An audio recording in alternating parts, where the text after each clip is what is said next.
Tony's talk today will be, as you can see, on Robert Law, a local Bayside, fairly unknown person, I think you'd say, wouldn't you say, Tony? Yes. Life in Pictures. Tony is has been a member of various Bayside historical societies. He's a member of Youth 3A. He's also been he's the former president, he's currently the treasurer. He's a former member of the Brighton Historical Society, Sandringham Historical Society, and has written extensively on this person we're about to hear today. So make Tony welcome. Thanks, Tony. So I'm mic'd up with the slightly flaky mic, so I hope it's all okay. Okay, I've known David for a long time. I started retiring in the early 20s, what have you. The first thing I did was play tennis at Black Rock with David and Co. And on Tuesday, and then my wife said I didn't have enough to do, so I went to Melbourne Tourism and was a tourism person there for 6 or 8 years. And I also joined the Royal Historical Society, that they wanted people to do digitising. In fact, I was to digitise there.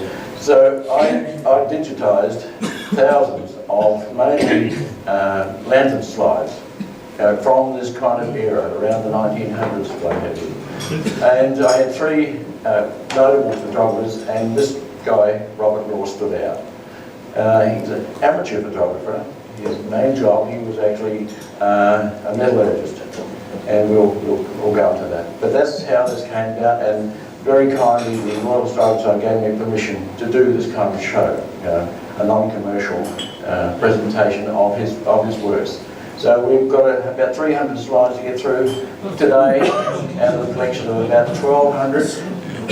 I actually do a 4-hour thing for the Bayside Youth 3 on occasion. Over 2 weeks. Anyway, Robert Law, born in 1970 in Scotland and died in 1930. This photo is actually a photo, not a slide.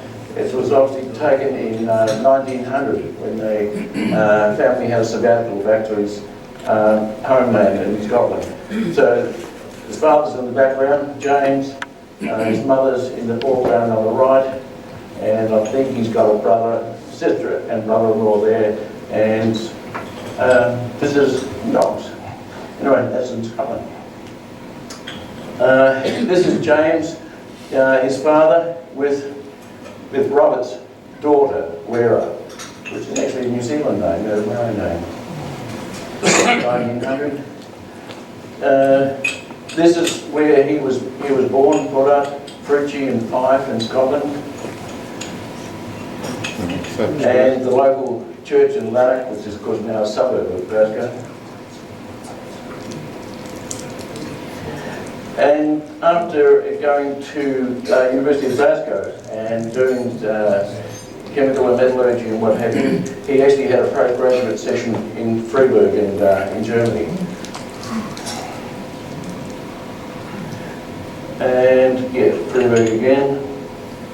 Very near Dresden, across the Elbe from Dresden.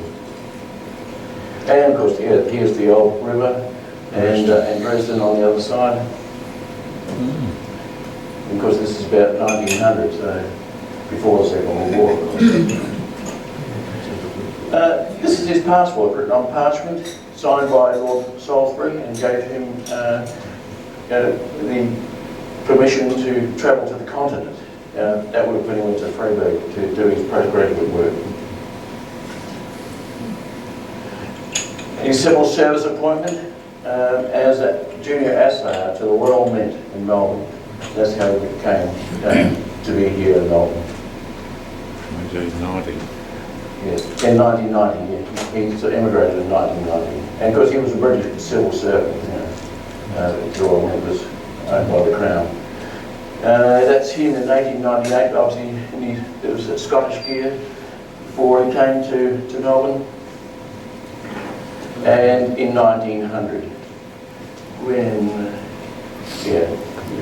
he was a pretty dapper man. He always liked the good things in life and dressing well. Back to his home town in Falkland, Fife. and the Royal Mint.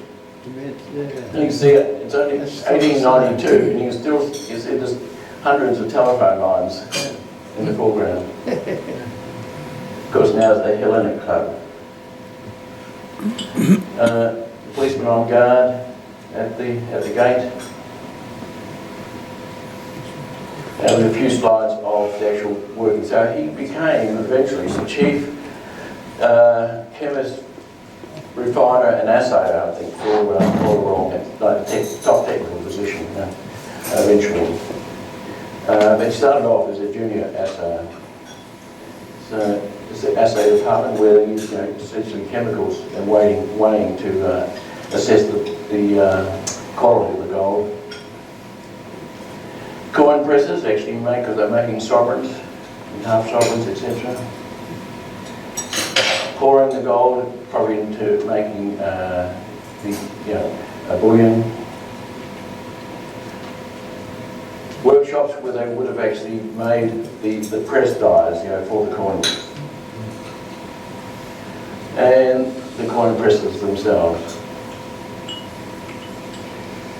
So this was the main thing in those days for weighing gold to assess its quality. Quite time consuming. So one of his achievements was he actually invented a spring balance, which was almost as accurate and was very well regarded. It was made in England by Aplin, I think they're called. There's two remaining in Australia at the Royal Mint Perth, which is of course the only Royal Mint that's left as such. And I did do an exhibition on Robert Law with a lot of his artefacts and all his photos and what have you for the Royal Historical Society. I did ask the Royal Mint if they could send us one over, but they declined. He was honorary treasurer of the Brighton Yacht Club before it was the Royal Brighton Yacht Club. Apparently he was on the committee as treasurer for a couple of years. The Commodore had a dispute, resigned. He supported the Commodore, and that was the end of him on the committee. He obviously loved walking. There's a lot of sort of outdoor walking shops. So he's a member of the Wallabies Club, which I understand is still going. Back of Smash. Back of Smash, yeah. So this guy really got around. We're going to be all over Australia and around the world with him. Studley Park on the river. So his wife's name was Leela, often spelled Lilia, or it's alternative. This will be back with the Wallaby Club, boarding the Lily. Now, captions on these slides are actually I've written from what was written on the binding of the lantern slide. This one mystified me because of looking at the wedding reports in the newspaper, what have you, that William Paris, Leela's father, was not there, and it turned out he tragically died only 2 months before their wedding. The wedding was still held at her mother's house in Black Street in Brighton. That's there. So then they had 3 children. Here is Lilia and 2 of them, Brunel and Wera. So there's another boy, Kelvin. So he had a thing about engineers, I think, Bruno and Kelvin. And that's why I refer to them, and that's what's written on there. But Brunel was Brunel Robert Law, and he was always known as Bob. I'm pretty sure I met him, many years ago. He ended up as managing director of ICI in New Zealand, and his family's sort of established there. And the other one was Kelvin James, and he was always known as James. But I refer to him as Kelvin because the grandfather is James.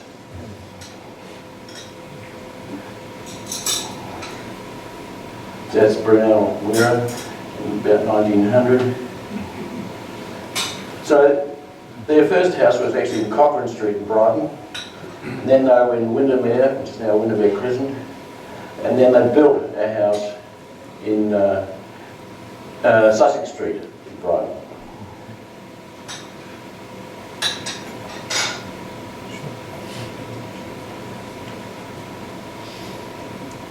So that would have been at Burralee, which is in Sussex Street. So just some family photos to give us an idea of the man. I never found out what model that. I've asked veteran car clubs what this car might have been, but no one could really identify it. You can see it's 1910. 1910. Yeah. And it's a different car, again, about the same period.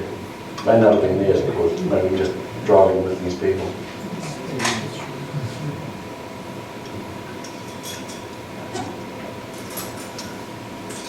So a real one of Kelvin, otherwise known as James, the 3 children on the Yarra.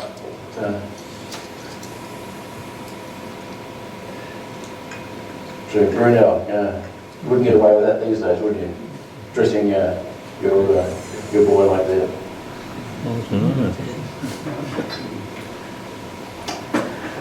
This shot, I think, was taken in Auckland. I've never been able to sort of verify that, but just because I know Auckland reasonably well, the cabbage trees and what have you, it just strikes me as the right place.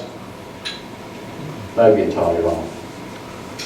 So here's a shot of the house they had built for them in 1907 in Sussex Street. And this was the last sale in 2005.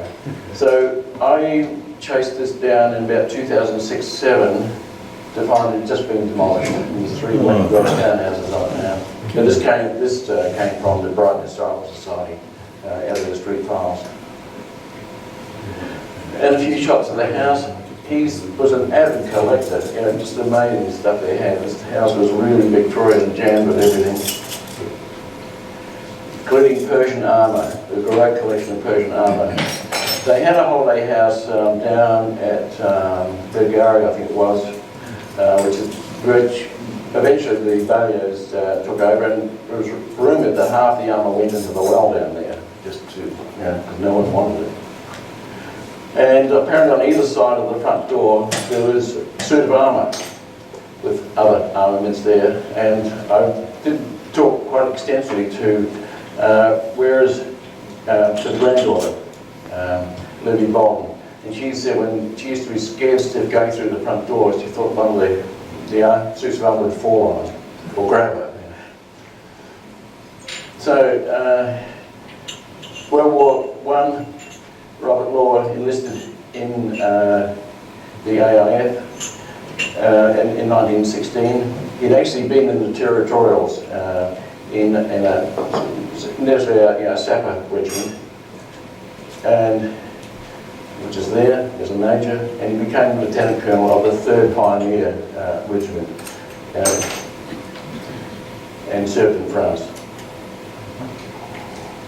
That Brunel was in the Ordnance Corps, so his job was to transport ammunition, shells to the front line. Another was dangerous job. And of course, the first thing they did when they went to England or go to Scotland and meet up with James. So there's 3 generations there. That's a casualty form, but it does actually mention he was awarded a mention dispatches from Field Marshal Haig in 1917. And that's actually the mission of dispatches, signed by Winston Churchill, Minister of War. And finally, in terms of the family stuff, his grave in the Brighton Cemetery, which is my own photo. So he died suddenly in 1930, probably of a heart attack. So now we're going to go through some of his collections of photographs. Sailing was definitely a strong passion, shipping in general as well. So here we are, I guess it's the committee on the pier at Brighton, race going on.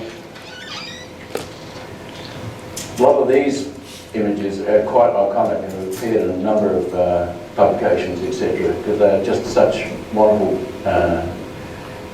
candid photos.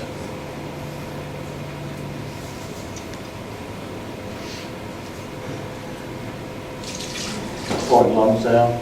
Obviously Lawn, Port Lonsdale, etc. were favourite places to go.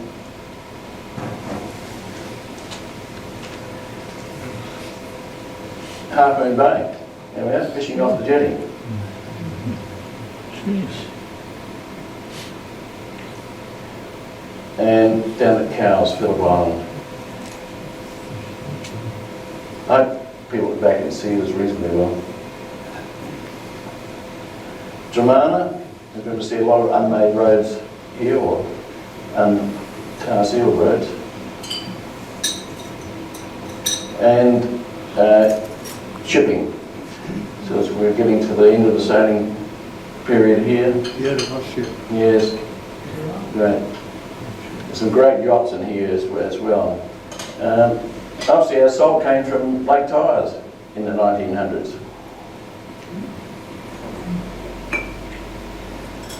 Back down to Lawn, probably with the Wallaby Club. Port Albert. Yeah, there are actually people there on the beach. Just where I had that. That photo. Mornington, on a still day, and Sorrento, looking along the beach.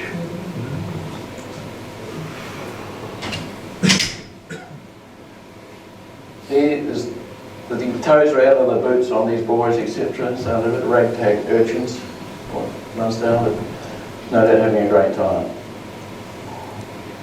And this is Miss Phot, who we have no idea where she fits in, but there's a photo at Belfast, of course, which was the name before they changed it to Port Fairy.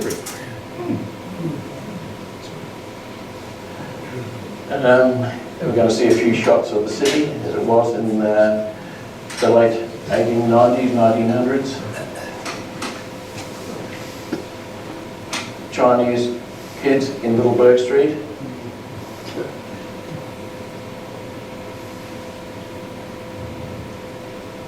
I think there's outside a confectioner's shop in Collins Street, as far as I recall. It's on there, probably Collins Street, yeah. So, you can see from the summertime, yeah, Christmas 1900, yeah. Can we do something about that? The scripts on the bottom you can't read. Yes, I don't know. It needs to. Jeff, any?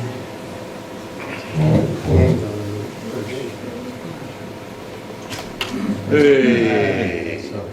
Yeah. So there's a bit of quite a wrinkle in this screen, unfortunately, too. But, No, they had a colour straight. yeah. Amazing, isn't it? Yeah. Okay. Thanks, Jeff. That's good. Okay, foggy day, or probably slightly foggy day in Swanston Street. So I wrote on them. Collins Street with policemen on duty. Copper looks like he's drunk. Waving a bit there, yeah.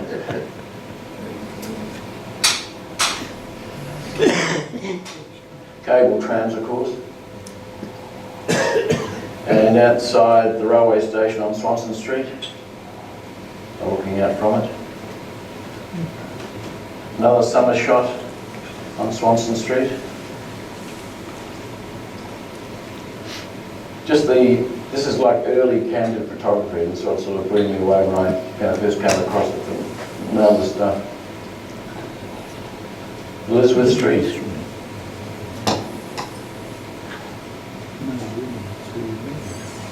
So this would have been done on a half-plate camera with the hood you'll see, other photographers, etc.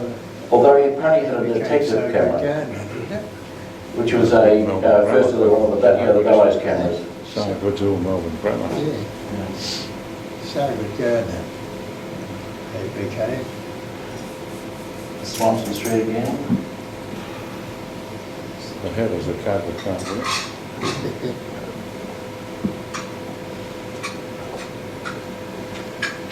See a rainy day on Princess Bridge outside the railway station. Near there. The fire tower, which is of course still there, the fire museum now. And the law courts.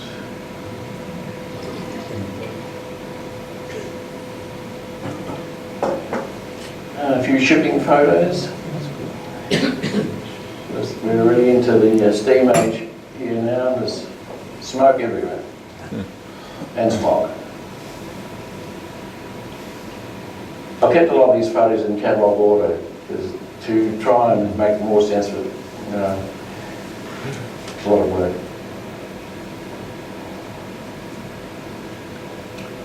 Here we're on the Tan, and it was called the Tan even in 1905. Number 10, yeah. Yes. Botanical gardens. Again. A lot of trees would be much larger now. Fitzroy Garden, obviously in winter. And the Princess Bridge. Right under that a few times. Studley Park, which is obviously one of their favourites. And back to the Fitzroy Gardens. Looks somewhat the same these days. Near a river at Fairfield. And we're going to go around the regions a bit now. Ballarat, Heyday, Buckingham.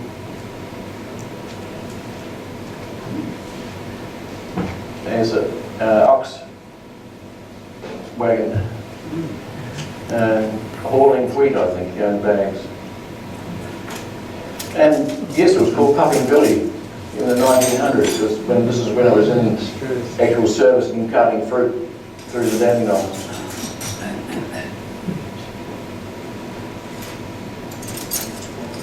Grampians. I think it's the northern side somewhere. Hillsville Main Street. Yes, the other day. Looks a bit different, huh? Yeah, Blackspur, pretty narrow. No, the black one. Yeah. And Hillsville again. Back to Ballarat. And the cab rank, and some cabs lined up there.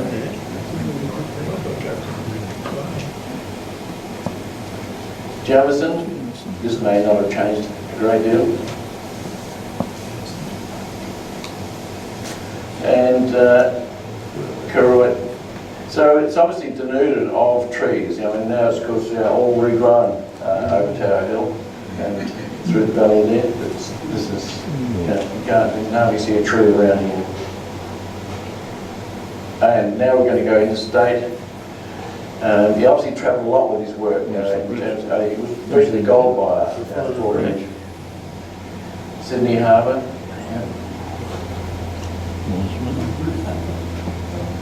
Mossman. Another Mossman shop. The rocks. You're probably looking at a lot different these days.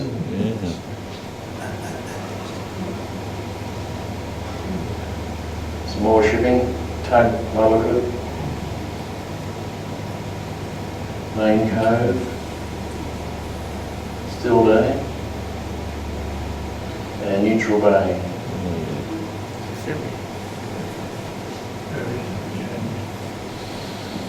First looking lady in Parramatta Park. I've been there. Yeah.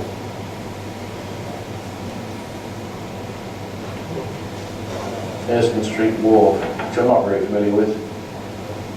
Sure it exists or not. Flower sellers in Martin Place.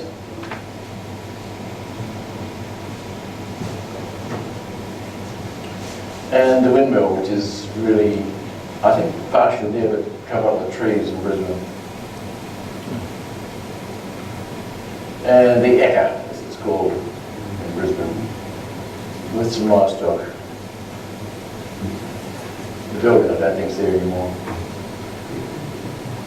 Back down to Adelaide, Tanner Gardens. Post office in Adelaide.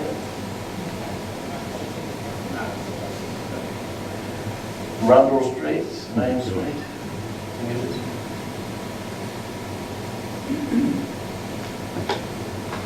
Victoria Square.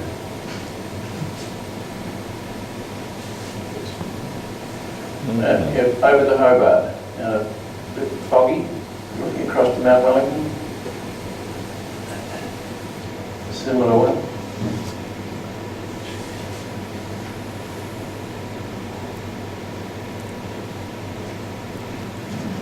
You could walk next, and that would be the old convict railway, with the handcarts supplied over to the prison.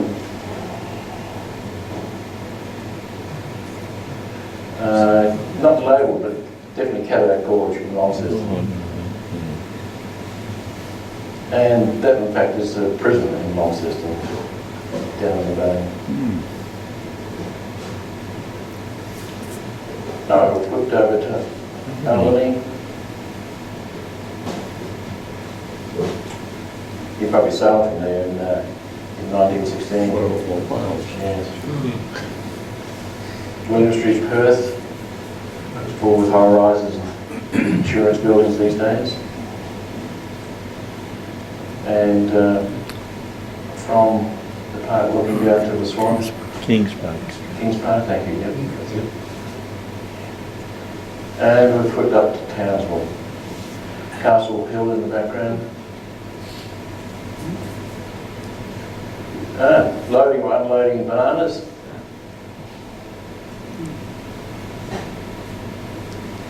And another shot from the outside of Ross River of the Castle Hill.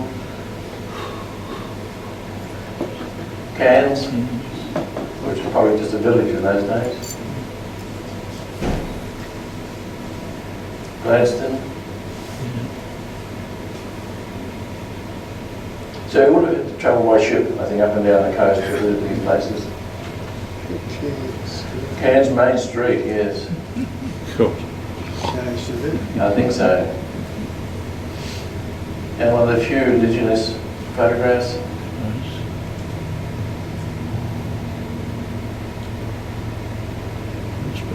Custom House in Brisbane, surrounded by high-rise these days. And we're back to the yachting series, some magnificent yachts here. Mount of Salem is just incredible. Yes. Oh, and it just, Yep.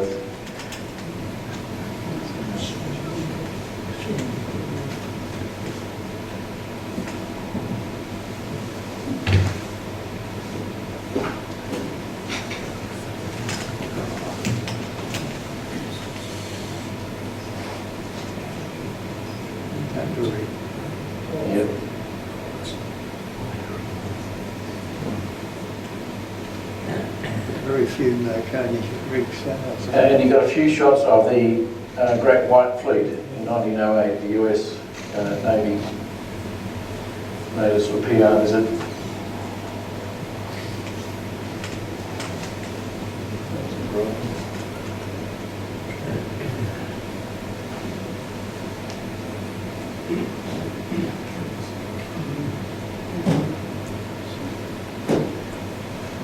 There certainly was some incredible boats. Great White Fleet again.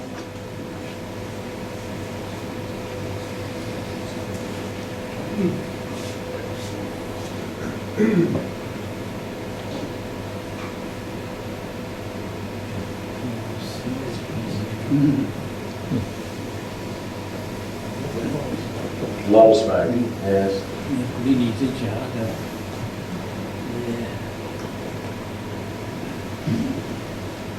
You certainly like the shipping.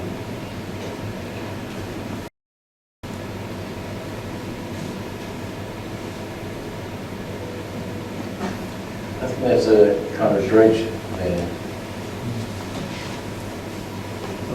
Albert Park Lake, yeah.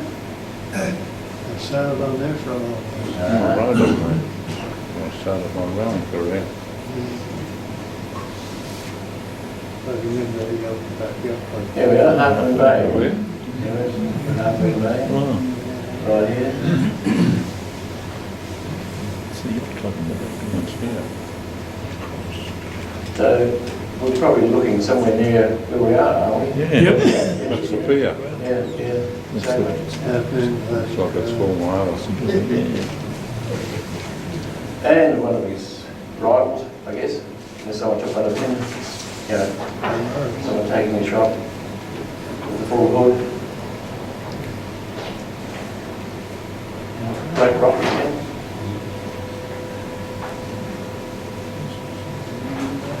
And one of the very few colourised photos in this whole collection. They used it at Brighton Beach.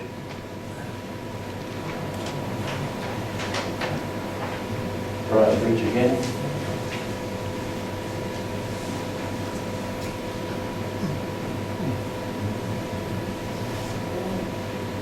How about the place? Probably could have bought that place for £100.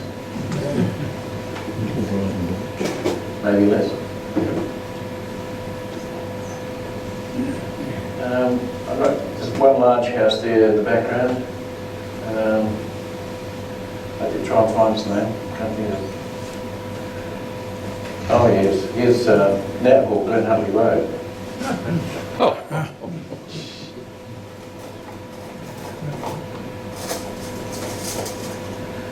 He was also he was a pioneer in racing photography.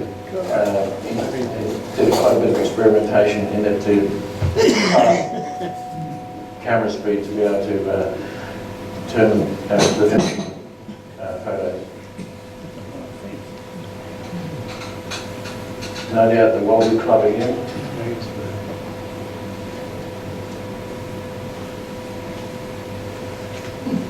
Fishing.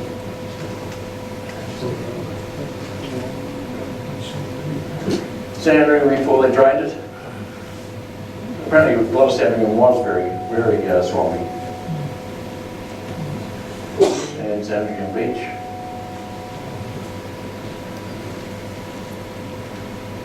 Donkey Cart, South Yarra.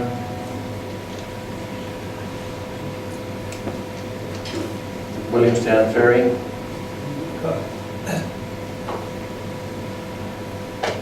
Near North Road.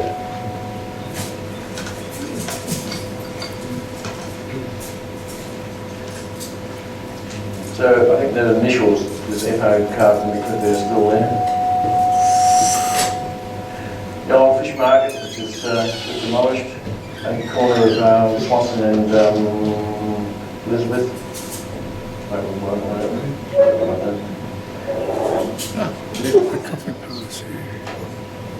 Queen Street. St Kilda Station.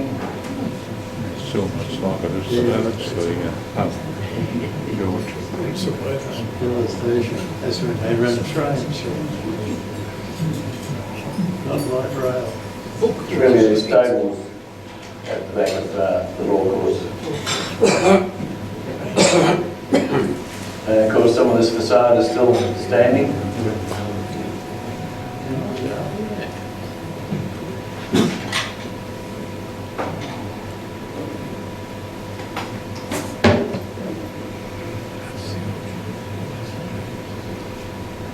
So I think St James was actually moved.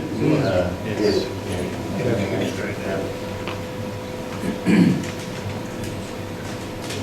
So a lane that no longer exists right at the end of Cole Street.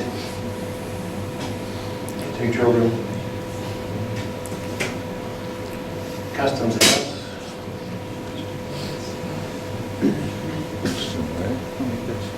So the slides have got EB as their catalogue number, are actually from Libby at Bolton, Robert's granddaughter, who had quite a number of slides herself. She very kindly gave to the Royal Historical Society and myself. The Town Hall.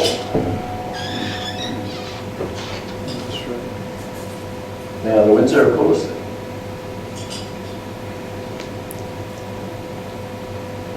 And dirt streets, so you have to water them, keep the dust down.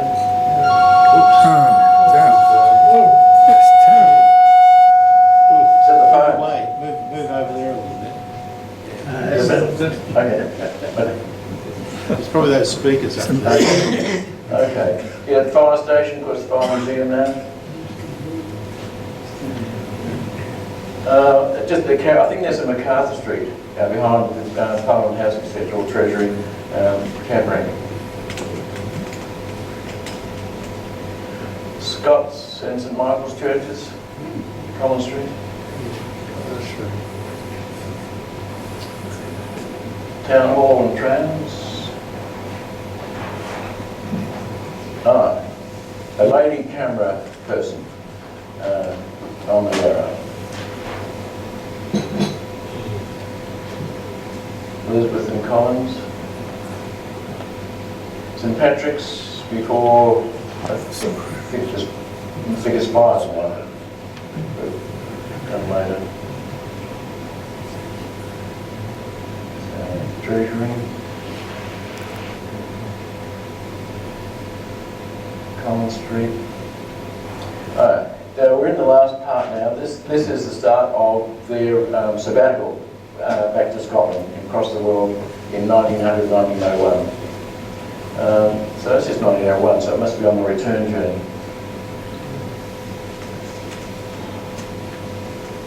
So, hand coal. Come on, Luke. So they stopped a lot of places. Mauritius. We jumped over to Rome and the Pantheon.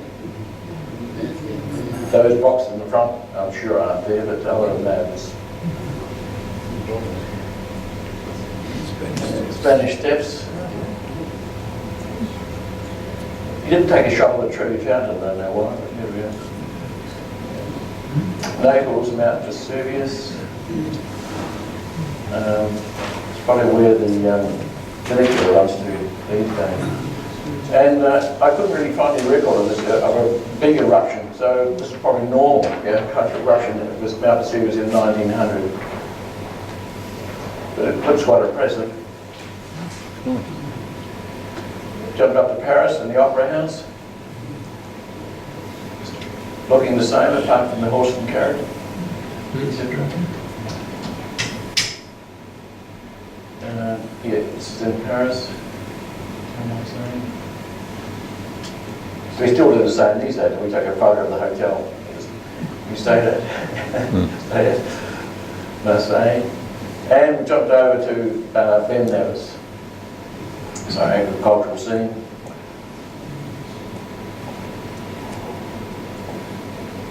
That hasn't got anything nice. Probably in Glasgow. Yeah, another Glasgow shot. Glasgow. Glencoe. Looking quite stark, as it is. And back to his hometown, Auckland. It's a really old town. I mean, it was the seat of kings, several hundred years ago. And it's called Bromelo Bridge, apparently, in Glasgow. And there it is there, on the shop. This is, I think, one of the family's favourite holiday places, Rothsay. Oban, I've been there a couple of times, and the distillery's never been open while I've been there, unfortunately. No, fishing village. Law courts in London. University of Glasgow. Now, what that means, street artist, I don't know. Maybe a performer of some kind.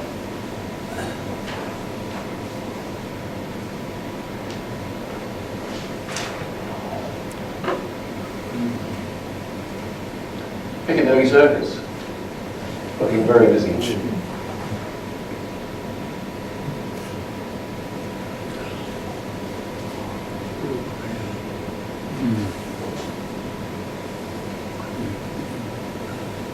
There's Tower of London in the background. The Thames is certainly crowded. Paper sellers, Ludgate Hill. Fleet Street. Cool. And finally, this is our last thing, they actually called in to Milford Sound on their way home. So quite a big in Milford on a nice calm day. Foggy. So thank you for that. Any questions? Don't ask me to go back there once because it will get me away that way. Did all these photos, were they published by him in some form? Well, I think some of them would have been used in slideshows themselves, but only a few. Where they might have had like carefully written or typewritten and perhaps numbers on them, yes. But otherwise, they were bequeathed to the Royal Historical Society in about 1934-35, and they sat there essentially until I came along in the 2000s, and they said, well, there's all these boxes, of slides, go for it. Anyone else? 45 minutes. With these photographs being taken, were there, or did you have access to the type of cameras that were used throughout the various period or long period? Well, Brownlee box. not much, no. Actually, before the Brownie box camera, so he had what we know what's called a detective camera, and it was a German one, a Zyger or something like that, and that was like an early bellows camera. But generally, he used a half-plate camera with the hood and putting the plate in it. So quite cumbersome enough to go. Absolutely, yeah, absolutely. Good, thank you very much. Anyone else over there? How did he get around? Well, he had, there's no photograph of him, he had a Mashler's motorbike, for one thing, for going to work, I think, because they lived in Brighton and worked, of course, at the Royal Mint in the city. So, but other than that, yes, they had obviously got motor car in 1910. Ships? It would have been shipping, a lot of, up and down the coast, all up in Australia, we've been shipping, I think. Tony, what was your process of digitisation? Well, they had a sort of matrix plate type of thing, and I could mount 6 lantern slides on it at a time, and then individually digitise them. So they were just stored in normal way. But high resolution. This was fairly good equipment that they had. Scanning. Further questions? Scanning, that's right, scanning. Anyone else? One more. Is there anything in place from guaranteeing that this will survive for a long time, given our memory? Yes, well, good point. When I was with the Brighton Historical Society, Western Bate was still the patron, I think, and he, of course, written the definitive history of Brighton. And he said, I'm sorry, miss, I never heard of this guy. So, yes, if it hadn't been for my chance of going through it, so the Royal Society would ask me, say, listen, Tony, can you pick half a dozen images for this kind of publication, what have you? And generally I'll take some of these, and say, well, how about these? And that's sort of, so people in the Royal Historical Society came to know him, and that's where I got involved in researching him, because we had like 3 paragraphs saying he served in the First World War and he worked in the Mint, and so we had to go from there. So, yes, the Royal Historical Society obviously will be safeguarding all of their digital records and physical records as well. But, Why did he die so young? I think he had a pretty horrific First World War. So he was the CEO of this third pioneer thing. So essentially, one of their main jobs was to go in and repair the trenches, generally after some kind of onslaught. If the troops had gone over, and they would rush down and try and fix things up in terms of water and telephone and things like that, on lines, and also the trenches themselves to some extent. But often there would be a counter-attack, and his men would have to fight, and a lot of them were killed. So he lost a lot of men, and I think essentially he had shell shock. He was very much, I think, hands-on CEO. He wasn't back a mile behind the lines or anything. He was up there, and he was in the village there a couple of times doing it, and then he was essentially sent home. But I think he was a broken man from there. So you would have noticed most of the photos are before the war, not so many after the war. Have you come across any other similar groups of photos like this around that time? Are they unique? Well, not to this, with these kind of attributes of being so candid and so sort of involved in just in people and places. Yeah. So there are other photographers, but nothing like Robert Law in my mind. Yeah. Tony, they were fabulous photos. Beautifully done. Considering the amount of the equipment he would have had in those days, are fantastic. Our official thankee is Tim Harding, who's also an historian. Where is he? Here he is. Where you go, Tim? I wouldn't actually call myself a historian. I have studied history, but Tony, on behalf of our members present, I'd like to sincerely thank you for such a wonderful presentation. And what a magnificent collection of photographs and mountain slides. Fantastic. And this is only part of them, isn't it? Yes, about 1,200 altogether. Yeah.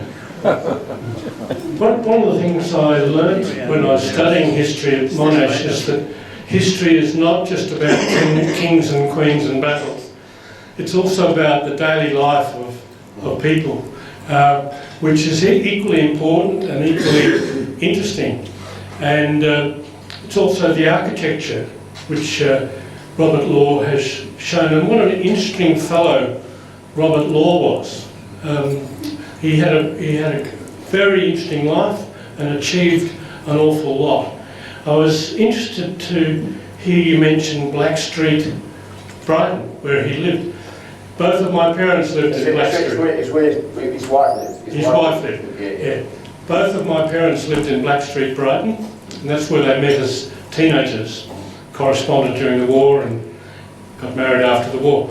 So it's a terrific presentation. I could see the interest of our members. We're all going, oh yeah. So it was very much appreciated, and so thank you very much.